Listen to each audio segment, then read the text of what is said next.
Hello everyone, Science Viking here once again, and I'm continuing with our Ironman playthrough of XCOM Enemy Within. Also, I kind of hinted at this, but then forgot to follow up on it.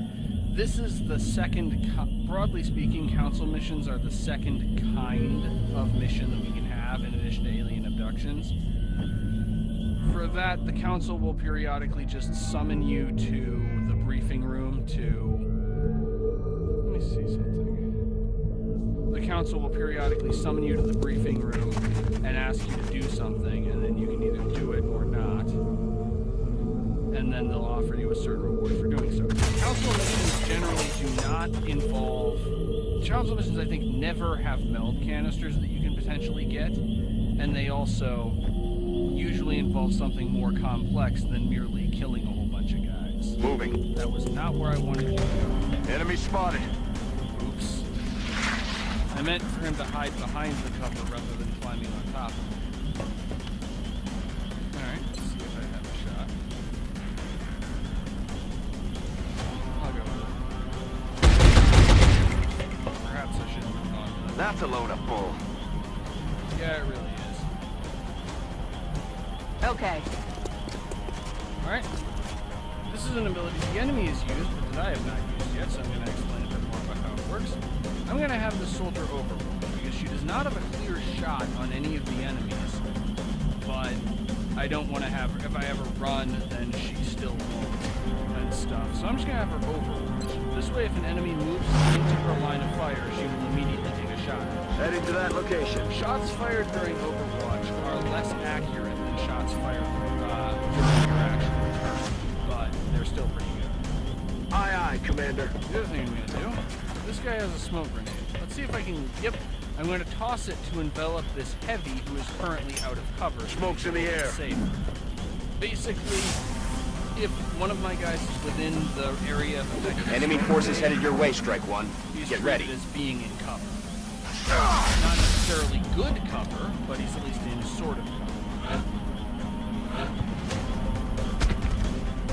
Okay, got a thin man. He's overwatching.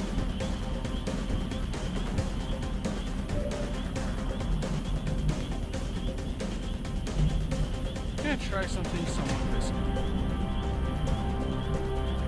Moving to position. This is very possibly going to get my heavy killed.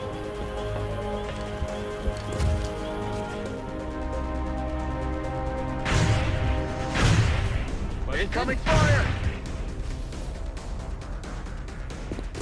And now, I'll take that 82% chance to hit.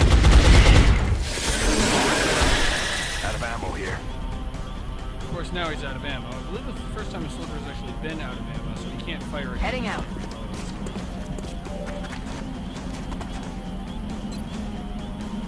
And you know what? Screw it. I don't feel like risking dealing with that with the repeated low accuracy shots. Going out! So, grenade.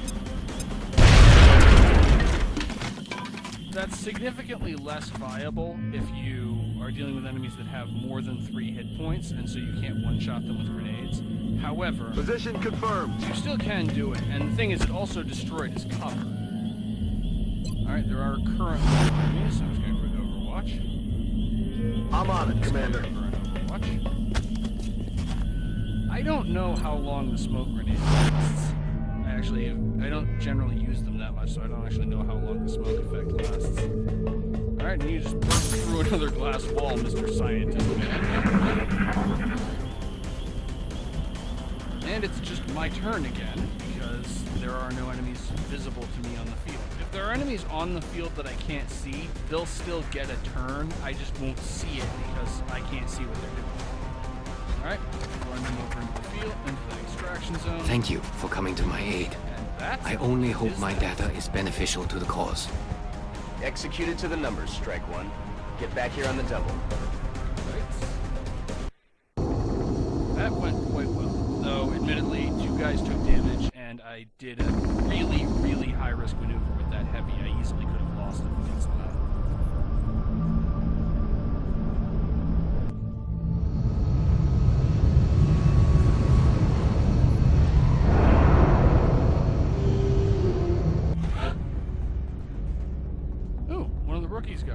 Oh, both of the rookies got promoted, so they actually have classes. Unfortunately, 3 out of 4 were injured, so... Okay, got a new medal I can award. And got some sectoid corpses, some thin man corpses, collector fragments. And I can build laboratories now. And I gained 2 Remember, scientists. we will be watching. Let's see what to do. First, I'm going to visit the barracks. Commander, we've suffered a number of casualties and haven't found suitable replacements yet. We need to start hiring additional soldiers through the barracks. For once, I agree with you. I'll start with just 2. Trying to avoid spending too much money. Alright, let's check out the new medal that I've unlocked. Okay, let's see, what are its options? +2 will per different nationality in the squad, or +2 aim per continent bonus XCOM has earned. Will decreases the probability that a soldier will panic, which is nice, but I actually don't want the per different nationality in the squad bonus because that imposes constraints on which soldiers I can bring with me. I want to decide who I'm bringing with me based on who will actually perform well in a particular situation, rather than based on having different nationalities to get this will bonus. So I'd rather have the aim bonus, because once I've gained a full continent bonus, I can't lose it. So, let's assign this power. I'm not going to award it just yet. I only have 2 medals total, and nobody is really standing out enough to get them. Alright, let's swing by engineering. 1 med kit is still good, but I want to make one of these. I'll start with just 1. As for building facilities, let's see.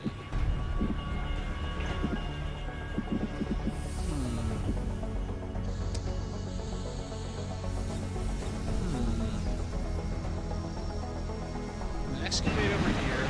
I am going to build a laboratory. I'm not building a workshop for the purpose of gaining one extra engineer I would need to build a satellite uplink. I'll get that engineer from either an end-of-month bonus or a, or a council mission. But I am going to quick build us up a laboratory because, frankly, I want to do more research. I want to get research done faster. So, unit construction. ETA 10 days.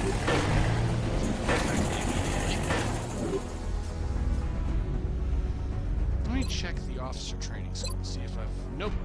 Nobody is high enough rank for any of these bonuses just yet. I'm gonna have to wait a little longer.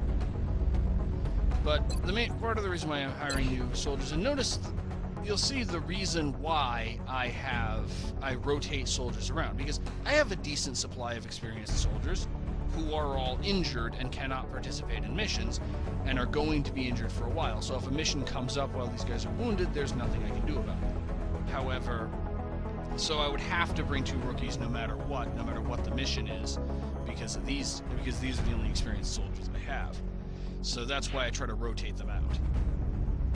Alright. Mission control. Let's scan for activity. Excavation complete.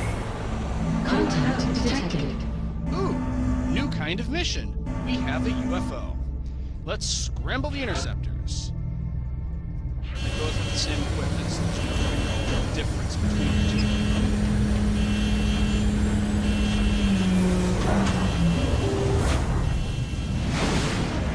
I have a second interceptor available in case something goes wrong with this interceptor. We have eyes on the bandit.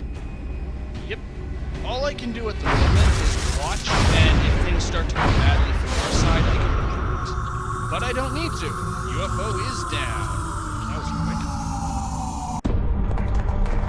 Central, this is Voodoo 3-7. We have a confirmed kill on Bogey 001. I repeat, the UFO is down. I'll copy, over. Solid copy, Voodoo 3-7. Nice work. Central out. All right, people. Retask Recon Satellite Bravo and get me a visual on that crash site. She's coming into range now, sir. On screen. Magnify.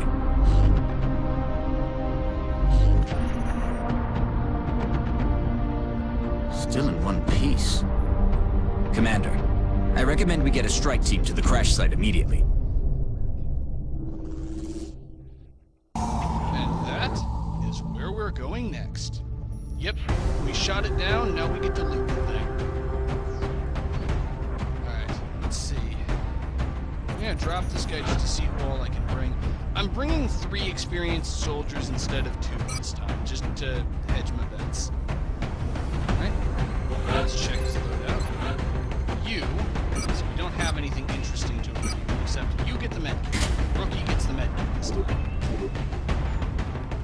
And the assault is going to get the nanofiber vest.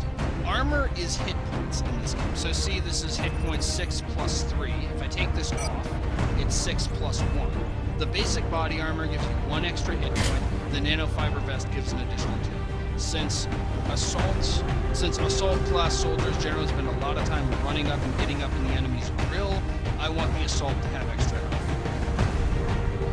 Also, if a soldier only takes damage to their armor, rather than to their actual body, they are not considered to be wounded for that mission. So for instance, a soldier has 6 natural hit points and 3 armor hit points for a total of 9. If this soldier takes fewer than 3 damage, so let's say she gets hit once and is brought down to 7 hit points, she will be uninjured and will be able to go to another mission immediately. She'll probably need a new vest, but will otherwise be fine. Alright, edit unit, build this to get fire rocket. And I suppose it makes sense for the heavy to also have a grenade. Anyway, we can only bring 4 people for now, so, and nobody's high enough rank to allow me to increase that number, so, launch mission.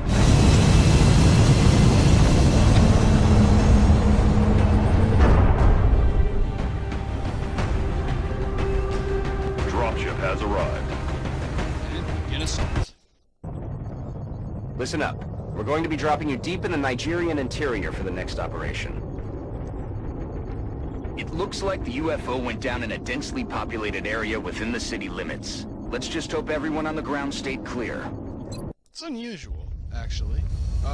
These missions usually take place in a very sparsely populated, mostly empty area, and so it'll be like, usually it actually has like a lot of This is trees Big and Sky. stuff. We're just north of the crash site. Strike 1 is in position to engage. Loud and clear, Big Sky. We'll monitor those readings from here. Strike 1 is authorized to assault the alien craft.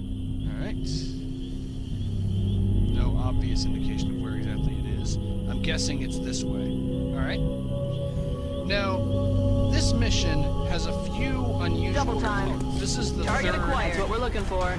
Wow, they were surprisingly far away from their craft.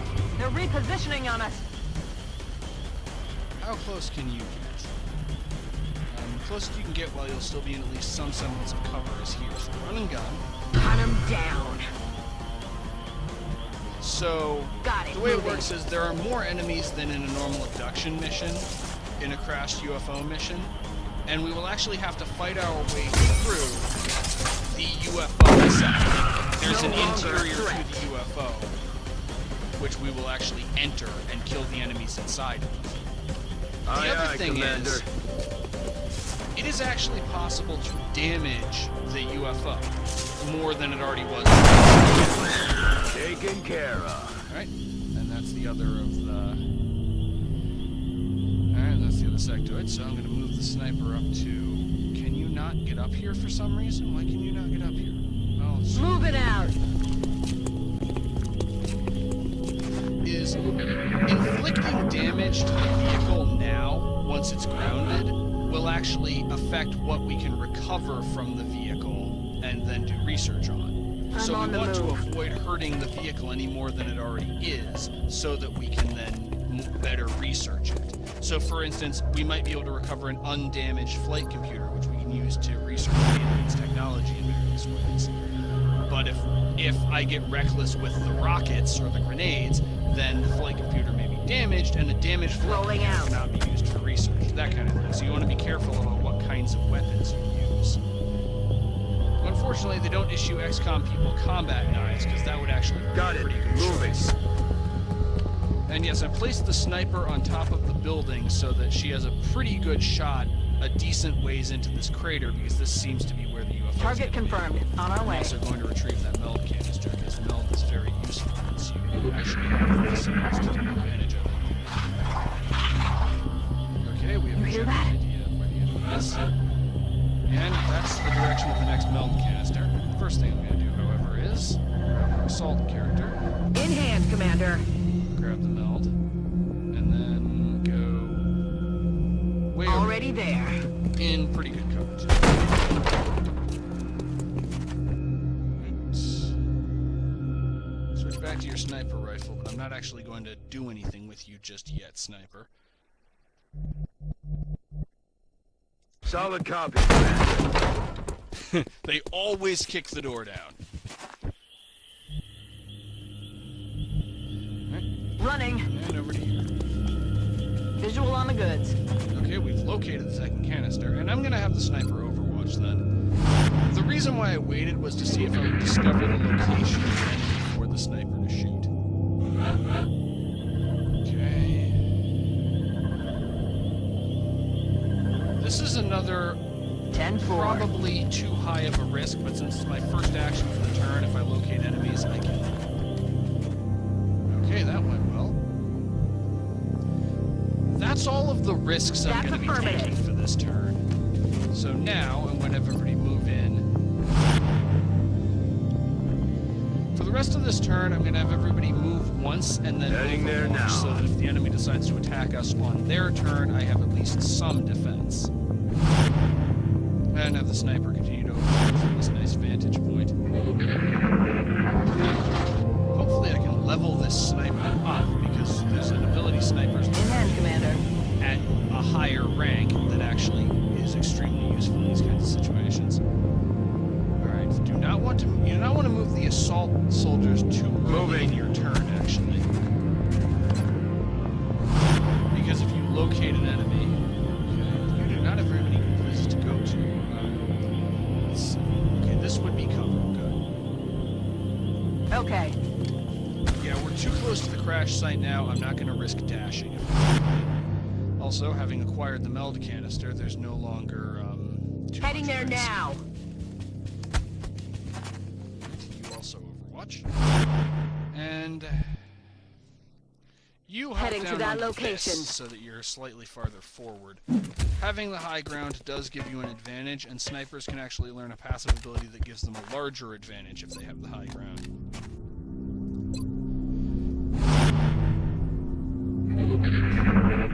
However, this sniper obviously does not have that ability just yet. I don't think we're alone out here. Is everybody who was on this ship all, like, inside the disabled craft? Is there just nobody out here actually watching the door? I'm on it, Commander. Other than those two sectoids we took out, I guess.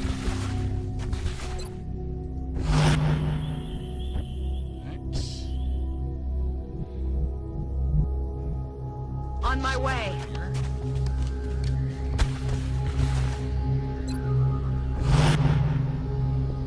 And yeah, you just overwatch for now.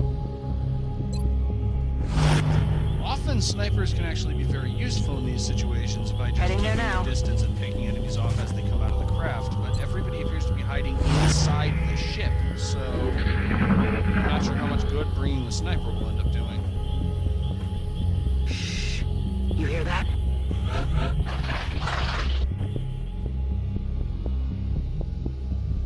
Headed there now.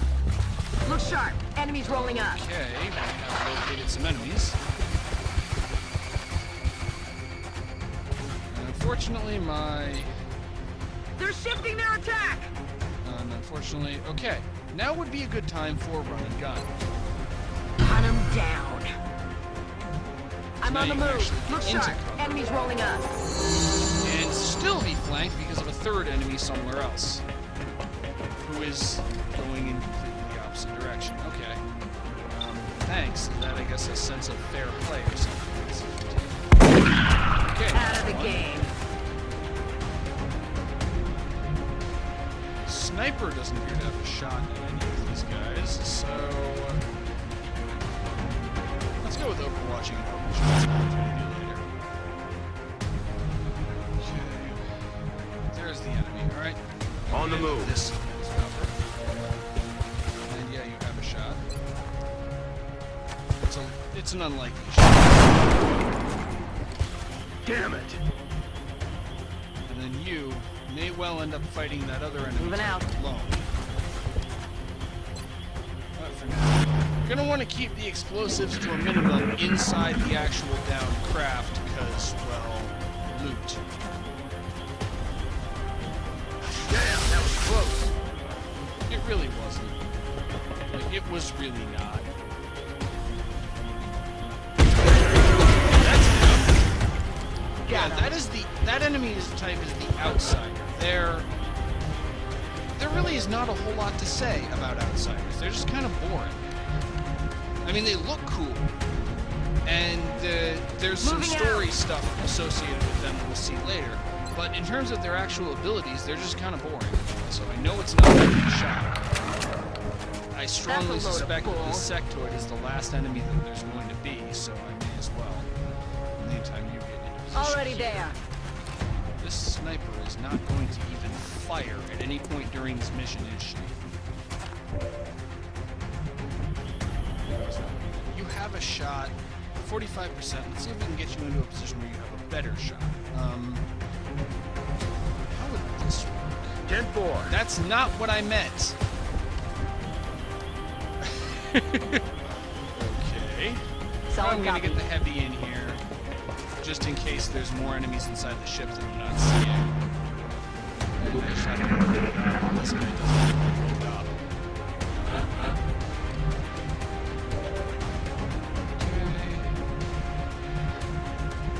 Okay. Far away, and there's an obstruction.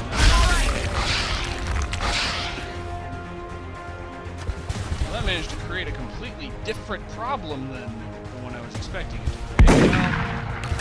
That's it. That's a load of bull.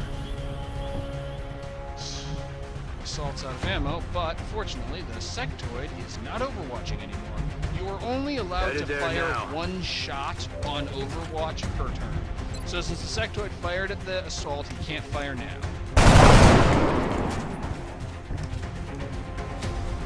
Well, that's not cool. Anyway, the sniper can get a shot at the sectoid. Closest she can get is here. Moving to position. Okay, she has a shot. She cannot fire her sniper rifle because she moved. She can, however, fire her pistol. And it has a 75% chance to hit since snipers tend to have very good aim. And it's down. Planted him. Chalk up another one. And that was it. Those were all of the enemies. Well, let's continue. That was quite successful.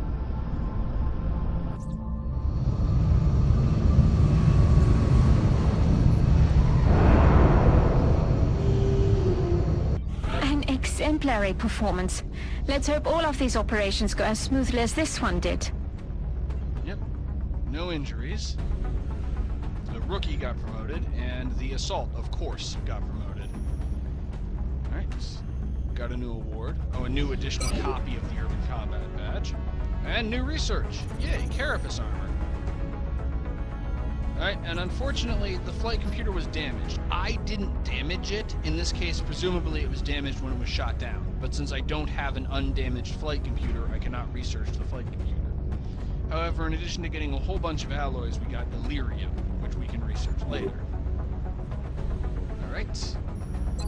Barracks, Officer Training School, still don't have anybody high enough rank. Alright. How's research I going? appreciate your efforts to support the research team, Commander. I've already put the new recruits to work in the lab. Right. Let's see.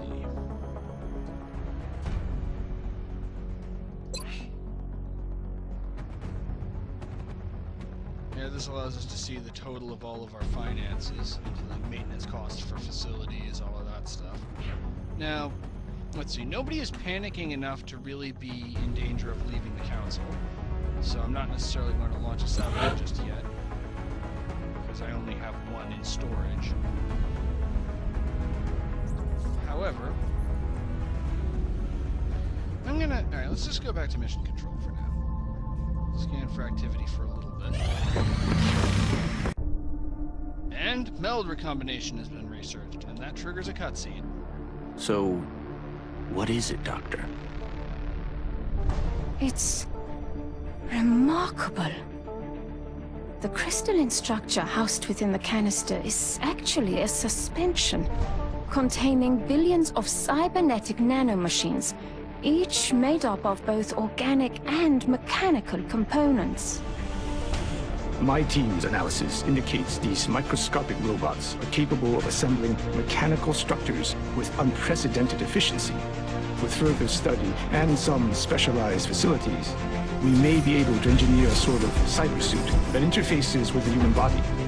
My team is more interested in the possibility of physically altering the tissue itself, incorporating aspects of the alien's own genetic adaptations by using the nanites to fuse the foreign material. The commander will have to decide where the greatest advantage lies. Is there anything you agree on? Given the apparent purpose of the nanites, they allow combining organic materials with one another, or with machines. We have at least agreed to call them Meld. Yep.